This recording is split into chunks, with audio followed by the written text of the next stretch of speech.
לא הזמן לשתוק.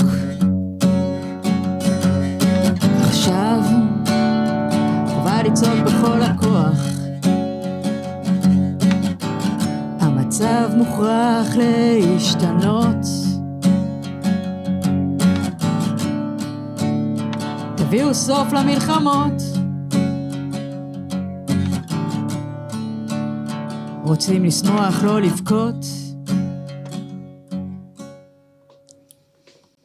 Wow. Shira, today we are doing something new. Today we are Women Ending War via music. You're listening to the podcast Women Ending War. I'm your co-host, Ilana Stockman, a Jewish Israeli-American, along with my co-hosts Eva Dalak and Dr. Faher Halun, Palestinian citizens of Israel. Together, we are activating peace. Welcome. I'm really happy to be here today with Shira Vizel. Shira is a musician, a singer, songwriter, and a social activist, advocating for change, long-time social activist. She's been very active in many social movements, including ending the occupation, including Imahot Zoakot, women, mothers, scream. Say no. Wise no. Yeah, women's. There are a lot of women's organizations actually, and in Shira's day job, in your day job, you also work for women's organizations like Itach-Maaki. Itach-Maaki. We had an interviewee from Itach-Maaki in season 1, episode 2. We had Stav Salpeter talking about the very important work that Itach-Maaki does, especially for shared society and advocating for change. So. Welcome. And also, Shira has also you've used your music at the protests, right? You sometimes... Yeah, I was performing in some protests in Kfar Saba and Karkur and some other places on Saturday's evening. Yeah. Yeah. Why? Like, why is music so important? I think it's important. It's like a thing that people can relate to and connect and be part of something and not just hearing the speeches. Mm-hmm. So it can affect more. It can affect more, like it goes deeper, like... Yeah, I think the music itself and also the words in a song, and then you can repeat it. Yeah. You can be part of it. Yeah. Your words are very powerful. Your words deal with a lot of very important issues. They're political. Your songs are very political. Yeah, some of the songs are political, some of them just personal, but I think it's important to say what you're thinking and not just... be like, wanna be okay with the audience and then shut up. Yeah. I think it's very important to speak up, especially now. Yeah. Not all musicians are like that. Like sometimes you hear musicians saying, "Oh, I don't want to be political," especially in the Trump era and stuff. There were a lot of musicians who were like, "No, I don't want to get involved. You don't want to lose your fans by taking a political stance." I don't know what they're saying. Like Taylor Swift, I think didn't lose too many people. No, she didn't. She was and great. She is saying what she thinks. Yeah.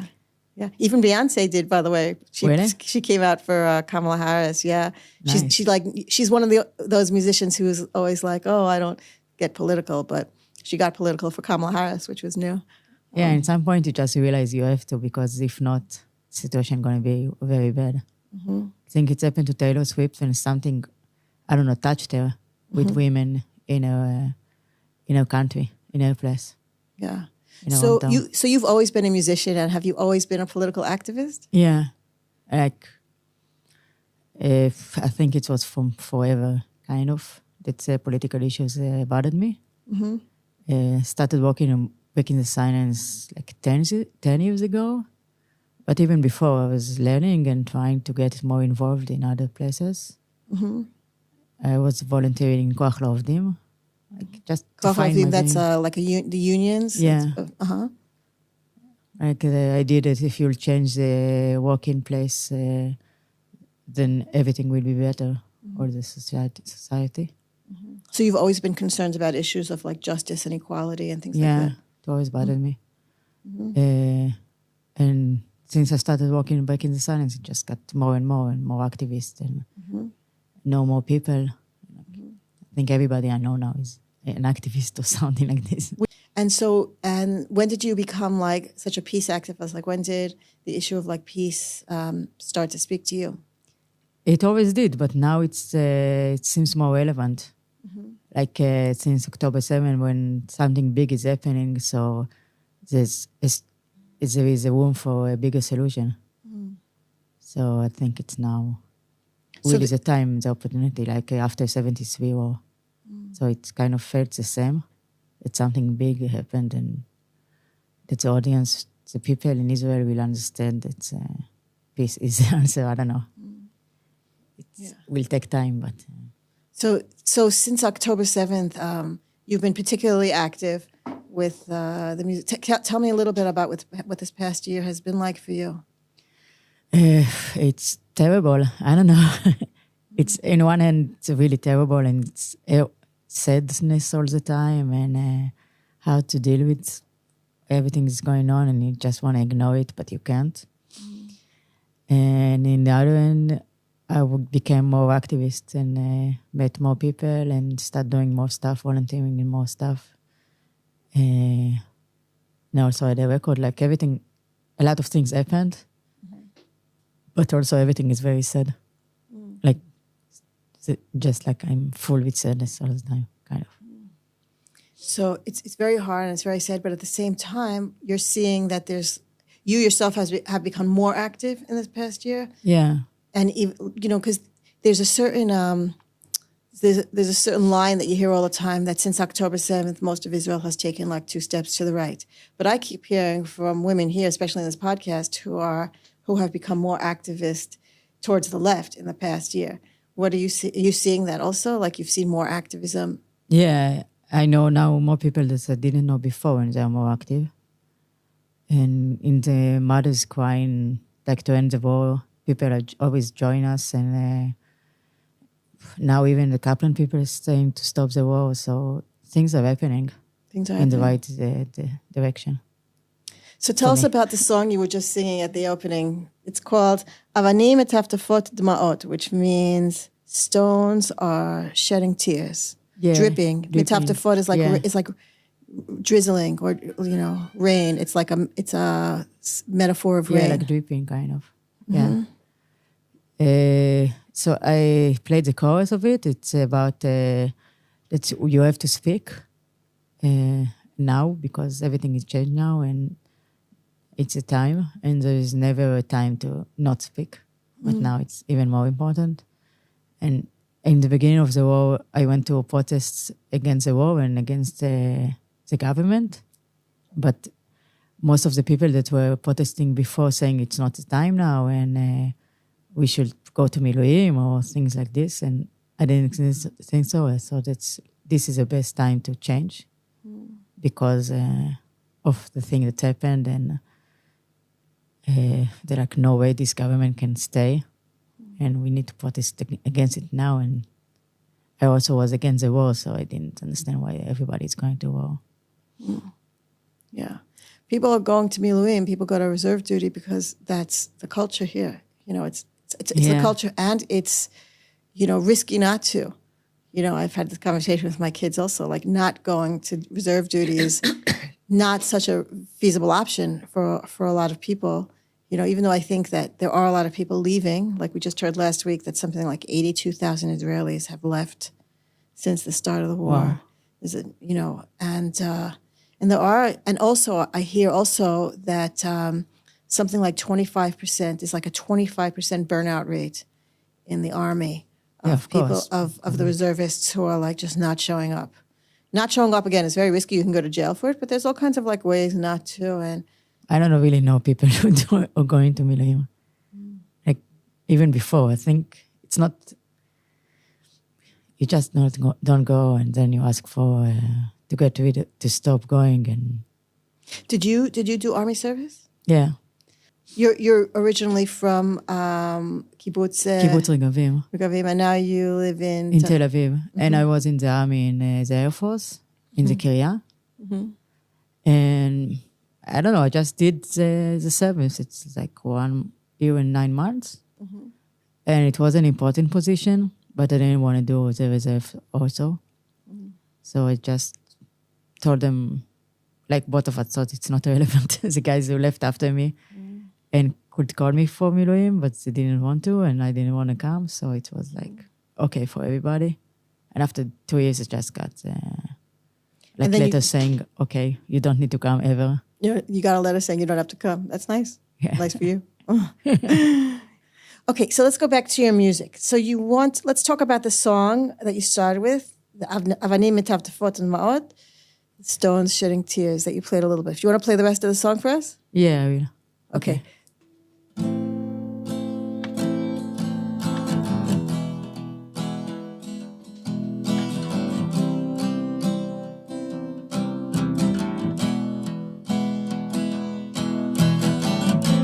היסטוריה משוחזרת הופכת את כולם לקורבנות, מסורת מתפרקת, גברים נותנים מכות.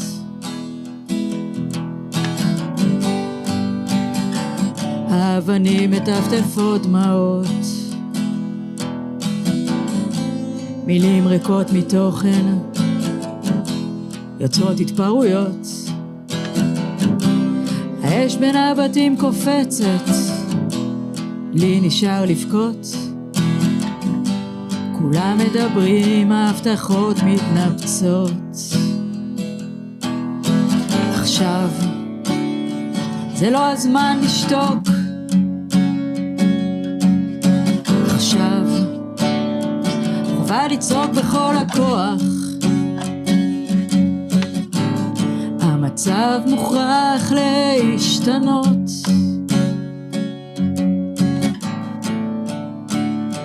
תביאו סוף למלחמות. רוצים לשמוח, לא לבכות. כדור טועה במצח, נהרג תינוק. האדישות חונקת, אופציה לתקוות.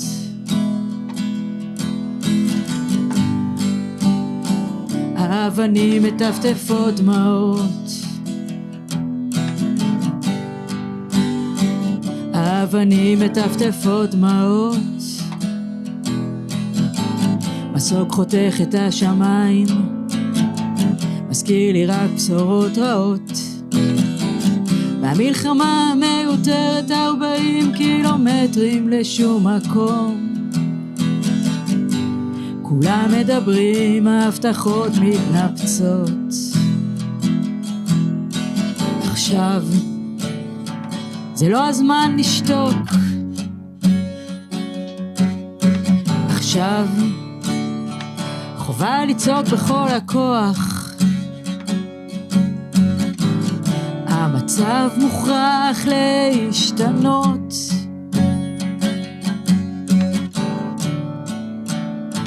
תביאו סוף למלחמות.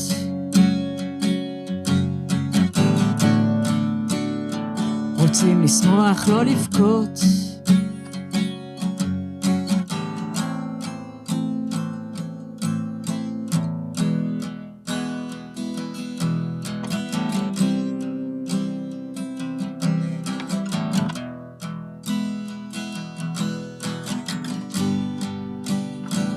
האבנים מטפטפות דמעות. האבנים מטפטפות דמעות. Wow. It's a really powerful song. You have a lot of very strong lyrics in there. You talk about how the situation has to change, how people have to scream out. You talk about death. You talk about babies being killed. Yeah. You're talking about Gaza. I think that's what's going on here now. It wasn't really about Gaza. It was more about occupied territories. Just think that's happened before the war. I don't know, like soldiers are shooting and they just hit kids sometimes and terrible things like this. It said everything it said. When did you write this song? Those parts were, I don't know, around 23 before October. This was before October 7th. You wrote And this. the chorus was on after October. So it was like a work in progress. Yeah, it always is. It always is. This is actually your fourth album is coming up. These songs are from your fourth album. Yes. It was released in December. And it has some songs about the situation now and some songs from before. It's not all political, it's also some personal songs. But everything is connected because this is the way life is. Who are your influences? Who are your musical influences? Well, I think Lou Reed and David Bowie and people like this. And, yeah. The Smiths. Like the music. Okay, so let's do another song. You have a song called Milchama, which is specifically about... It's from the third record. It's just like there is always a Milchama here. And I started war. Milchama means war, yeah. And I started writing it in Gaza, where there were protests on the fence. They were running to the fence and we were shooting them. So it was about this. This is how it started. And as all kind of other stuff, but in general, it was about Gaza in the beginning. This must be hard. Is it? What's your writing process like? Yeah, it was. I don't remember. I think I saw what's going on there and the things on the fence, and I saw a series about Vietnam War, and the things that they were saying that they weren't shooting people. They were like it was like bugs or something that they were just crushing, and they didn't treat the other as people. And it touched me like that's what's going on in the fence in Gaza. It's seeing people not as people, but as like bugs. Yeah, that's something like this. Like just not people. Dehumanization. We talk a lot on the podcast here. We talk a lot about that, about the process of dehumanizing the other. Yeah, we're doing it a lot. Yeah, I just actually, I recently read this book called Caste by Isabel Wilkerson, where she compares. She talks about how cultures find themselves being violent against entire groups of people. And she compares racism in America with Nazi Germany, what happened to the Jews in Holocaust. And she compares it to the Indian caste system, what happens to the Dalits, the lowest caste, the quote-unquote untouchables in India. And one of the things that she talks about in that book is the dehumanization. She has a whole series of pillars, elements of the culture that take place in order for people to be able to be violent against an entire group of people, such as was in the Holocaust. And she talks a lot about this dehumanization thing, which is what you're just describing here about, how we are also engaging in dehumanization that way. Yeah. Yeah. Yeah, completely. It's like it happens to everybody. So that's what inspired you to write this Milchama. Okay, let's hear it. We'll hear Milchama. Okay, ready? Yeah.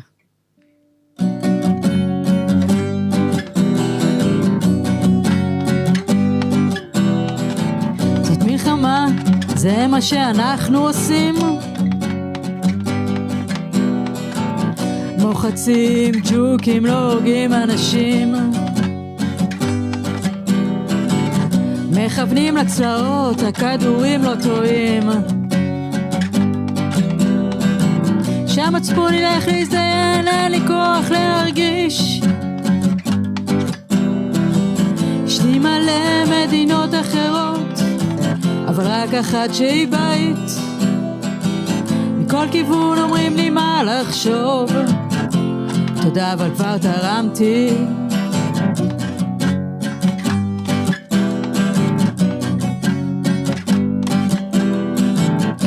בניין מתפורר, אמבולנס דוהר, אנחנו ננצח, העולם מתסכל.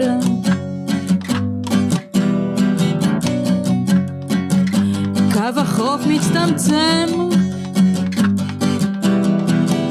שני מלא מדינות אחרות, אבל רק אחת שהיא בית. כל כיוון אומרים לי מה לחשוב, תודה אבל כבר תרמתי.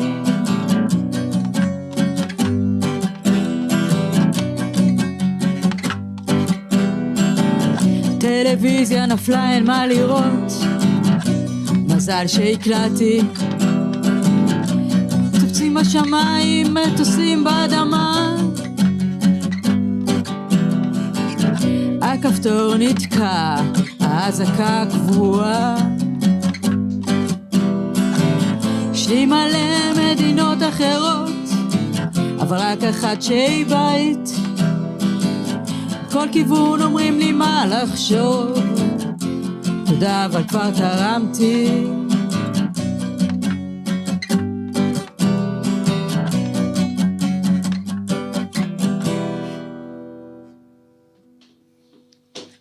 Wow. So you open that song with stepping on juki, stepping on cockroaches, right? That whole idea of like not seeing people as people, but as bugs. And then you talk about in the song that there's only one people that has no home. I'm saying that this is my home, like only Israel is my home, that I have only, like that I can go to a lot of countries because like I'm a French citizen in principle. Like I have citizenship. So I can move to any country I want in Europe in principle, but I don't want to because this is my home. Oh. It feels like home. Like this is where I've been all my own life. Mm. So... Is this challenging for you? You know, taking this stance that on the one hand, this is your home, but on the other hand, you're protesting against what your army is doing. Yeah, it's hard to feel a part of the army, but it's also my country, so it's part of who I am. And I guess that if I'm moving to somewhere else or like traveling somewhere, so I am an Israeli and not much to do about it. But it also feels like home because it's my friends and my language and everything. My family. Mm. So it will be hard to be somewhere else because this is home. And we are, all of us that want peace, we are fighting for our country. We're fighting to save Israel and make it like a nice place to be. Yeah, we are not against the country. We all love the country and we are staying here because we love it and we'll change it to make it a better place. What would you like to see happen here? I want to see justice for all, in all levels. The primary thing is with the Palestinians, who have no rights at all. Mm. I mean, the other step will be rights for everybody, and everybody is equal, and women and men. Like, stop the violence in general. You also write a lot about women. You talk about women or a female perspective. Yeah. You come from a feminist perspective a lot also in your work, yes? Yeah, because I think feminism is about everything. It's about equality. Mm-hmm. So I'm writing a lot about equality and dealing with it. So feminism is a big part of it. Especially in your songs that you call your personal songs. A lot of your personal songs also relate to... It's kind of about me and relationships and childhood and all of it. So it's being a woman in a capitalistic world. Getting back to Taylor Swift, you're channeling your Taylor Swift a little bit. Yeah. Yeah. She's great. Uh-huh. How did you become a feminist activist? I don't know. I don't think I become or something. It's just the way it is.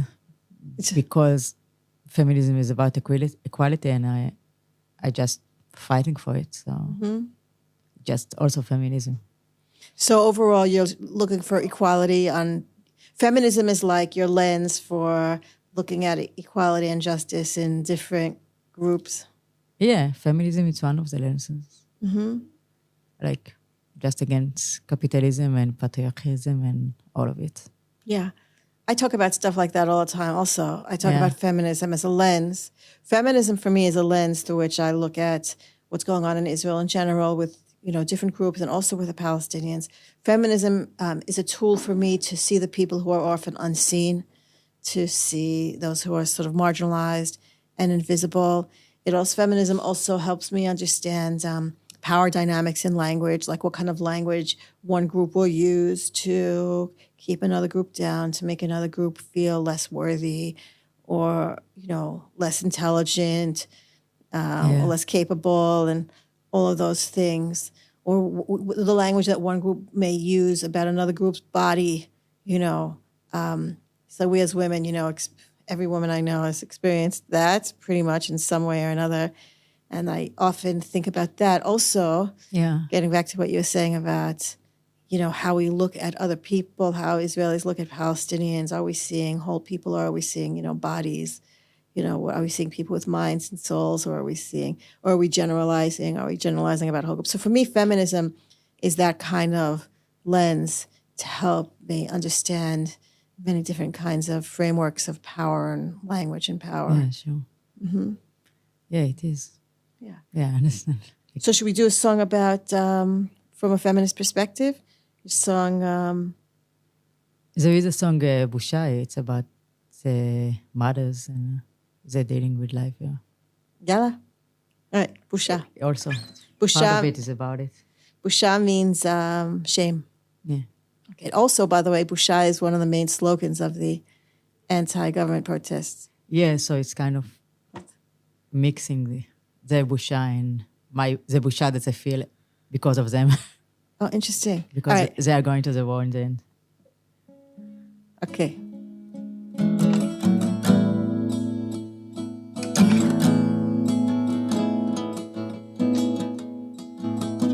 בושה שאימהות צריכות לצעוק בבהלה,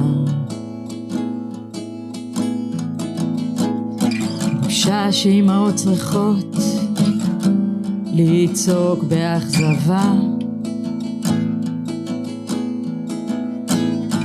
בושה שילדים מתים האשמים מסתובבים חופשי בלי חרטה,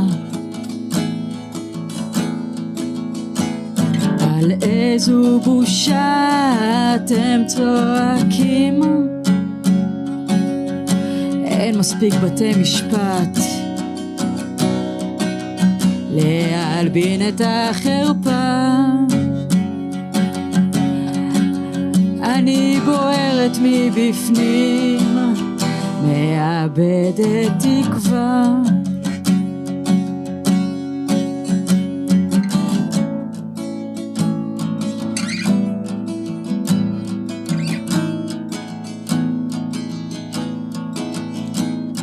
בושה שתינוקות מתים מכדורים בידיים של הורים, ולנו החיים ממשיכים כרגלם, שיירות של אנשים מוברחים מהבתים יוצרים עוד דור של מחבלים,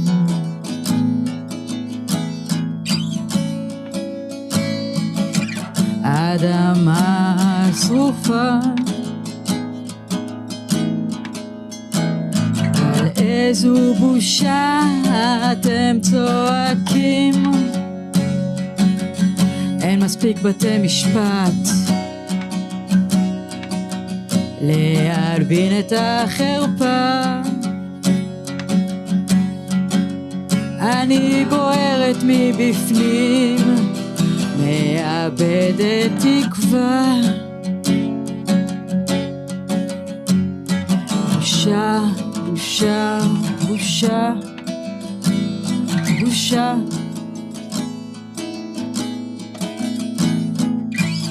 צועקים דמוקרטיה ויוצאים למלחמה. Wow, so interesting, right? There are so many, so interesting. You end with like, so first of all, okay, Busha is a lot of things here. Busha is the shame that you feel. Yeah. You're right. It's shame that you feel and you're feeling within yourself, but you're also like screaming out that it's an embarrassment. Like when you, in Israelis scream out Busha, that happens in all of the protest movements. Like you end with the issue of the pro-democracy movements. In the pro-democracy movements, we talk about the Netanyahu government, and all the things that they're doing, and everybody screams, "Busha, busha, busha." So there, we're saying you are an embarrassment, but it's also overlapping with you're describing your own sense of internal shame. You're feeling the shame. Yes? Yeah, it's like a shame of everything that's going on, and it's also about the other people and what they're doing. It's also embarrassment for what Israel is doing. You feel embarrassed about what Israel's doing? Yeah, embarrassed to be part of it. And embarrassed, like they're embarrassing themselves, but it's also... Things being done in our name. Yeah. Mm-hmm. You talk a lot about motherhood here, right? This song has a lot of references to mothers and children and parents and children. Could you speak to that a little bit? I wrote it about Iyad el-Khalek mother when she was screaming after the police officer who killed them got released and nothing happened to him. Mm-hmm. So she was screaming in the courthouse. Mm. So I saw it, and that's how it became this song. The cries of mothers. Yeah.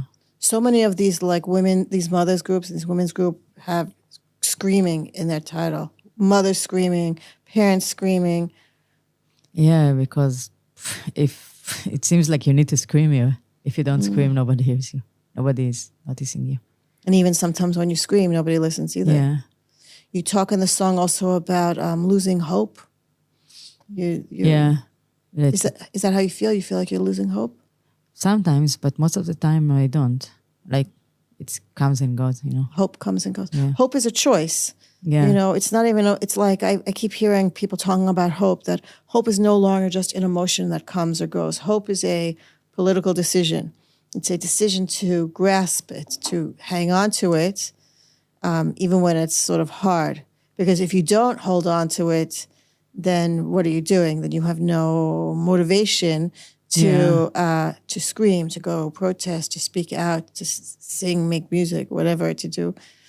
But it's hard to choose it all the time. Sometimes you just feel it, if you have it or not. It's hard to choose hope. Yeah. Because why is it so hard to choose hope? Because of the situation here, because everything is so bad and getting worse all the time. So, like, you need hope if you want to change, if you want to make a difference. Mm-hmm. But it's hard to think that something is going to change. And yet she persisted. And yet here you are, continuing to make music. You're still making music. Your fourth album. You have a show happening now. I organized an exhibition with artists, and the work that is representing there is somehow connected to the album and the songs. Some of the works are really were done based on the songs, and some of them you just kind of relate to it and looks like something that relates to the album, to the songs. And it's in Dizengoff Center in the basement floor. On this Wednesday, we're going to have a panel about art during the war. January 15th, yes? Wednesday, January 15th? And on January 26th, there's going to be a panel about using art for protest,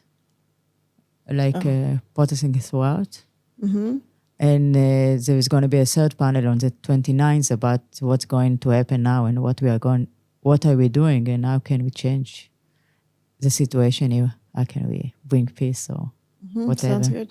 Well, it's so interesting talking about how art, there are a lot of, not a lot, I know a lot, but there has been use of art in different aspects of the protests over the last, even before the war. Yeah. So, for instance, the Bonot Alternativa group, the women building an alternative, they used these handmade in tail outfits, the red and white outfits with the capes and the caps, as marches, as a form of, performance art to raise awareness about the threats of the government against, using religion against women. So that really gained a lot of momentum.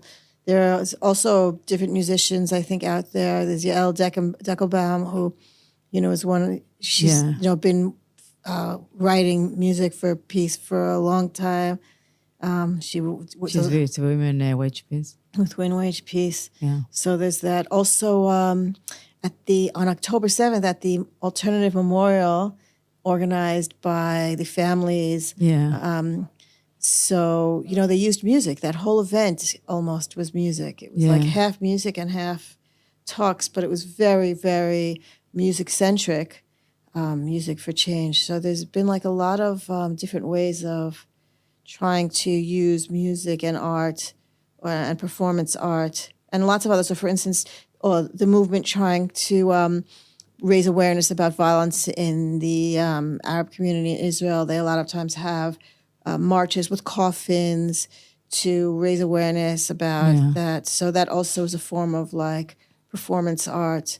I mean, these are, and musically, I mean, I think almost all the music that has been produced in Israel over the past year has in some form or another relate to what's going on. Yeah. Our Eurovision song, is all about October 7th, for example. So, so what do you think about art as a tool for social change? I think it's one of the tools we have, and I am a musician, so I'm using it. Mm-hmm. And I think that every artist, it's important for him to use it because this is his way to express himself and to make a difference. And I think it's very important. Mm-hmm. And I think that art has its influence more than just speaking or it reaches stuff. people. Yeah. And what kind of responses do you get to your music? What kind of feedback do you get? Usually I get a good one. Mm-hmm. Because people want this change and want to hear it and want somebody to speak in their name. Mm. So it's usually a good one. Because art has the ability to capture something very sort of in a quick and sharp way. Yeah. You can either, give a speech for an hour, or you can, write a book, or you can make a 3-minute song, or just an image. They say an image, a picture's worth 1,000 words. So art has a way of encapsulating a lot in a small space in ways that and make you feel like strong feelings. Strong feelings. With the art, yeah. Mm-hmm. Your it's music especially has a lot of strong feelings in it. Yeah. Yeah. But music itself just like make you feel, even if it's without words. Mm-hmm. Just something that touch people. Yeah. Even without the words, it touches people. Mm-hmm. Also pictures and everything that is related to art is, if it's a good one, it touches people and it makes them feel something and move. Mm-hmm. Fantastic. That's really good. All right. We have time for one last song. Okay. We'll do something about feminism. Yeah. Yeah? Okay. Yeah. Okay. We'll do Lo Yodat. Yeah. She doesn't know. Okay.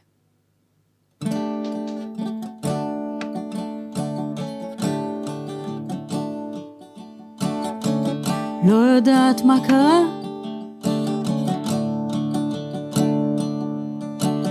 מה שצעקתי לא נשמע,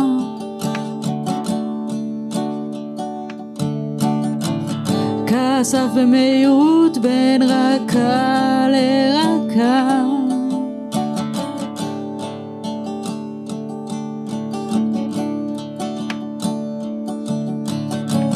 לא יודעת מי עשה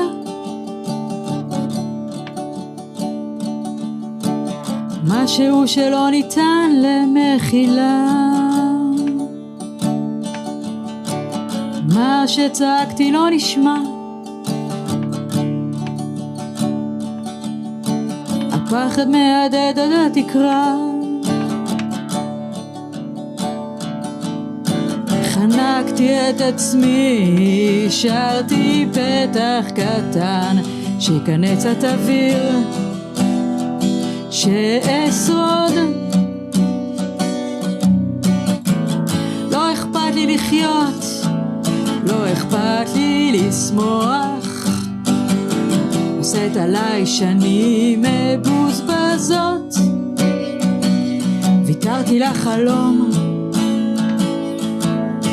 רגליים באוויר, הראש נעלם, החליט לשמוח.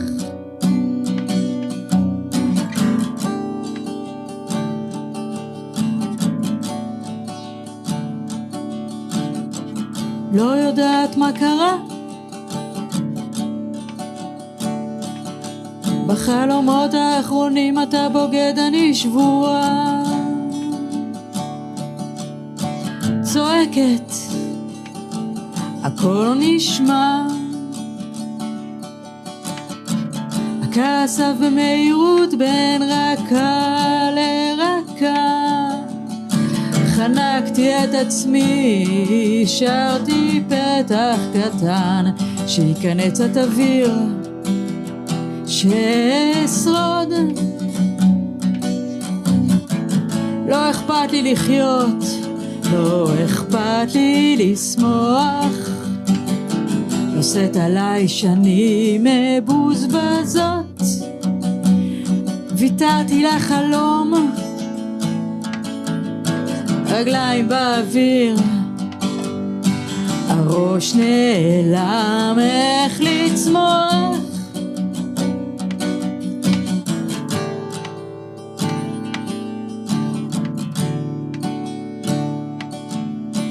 פתחתי את עצמי מולך,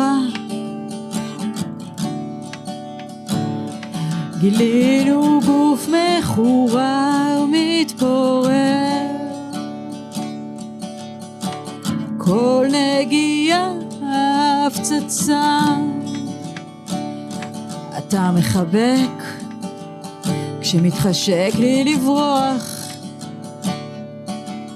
חנקתי את עצמי, שרתי פתח קטן, שיכנס את אוויר, שאשרוד. לא אכפת לי לחיות, לא אכפת לי לשמוח.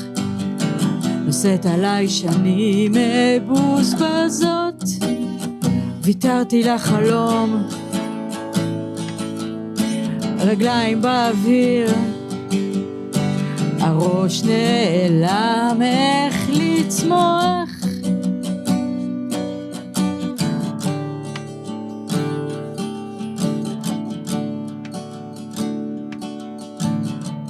לא יודעת מה קרה, מה שצעקתי לא נשמע.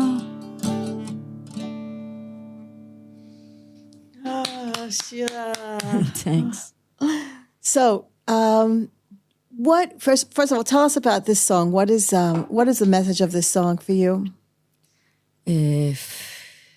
It's about some memory that I don't know if it happened or didn't, or what was going on there. And it's a feeling that that I'm carrying with myself all the time, and it's difficult. It's hard. What message do you want to leave people with right now through your music? To organize and to get involved more in peace activism and take part of it and tell other people this is relevant and just post it and I don't know, just do something. Yeah. Whatever you can and believe in it. And believe in it. Believe in peace. Hang on to the hope. Hang on. And make more people believe in it. And share the message. Help other people believe in a possibility of a different future. Yeah. Possibility of a different future. Fantastic.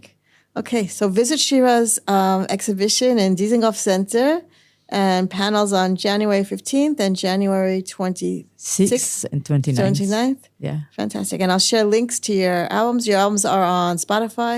On everywhere, yeah. Everywhere, Spotify, YouTube. Yeah. Okay, we'll share the links. Thank you so much for being here. Thanks. Thanks for bringing your guitar, giving a new perspective to women ending war. Thank you.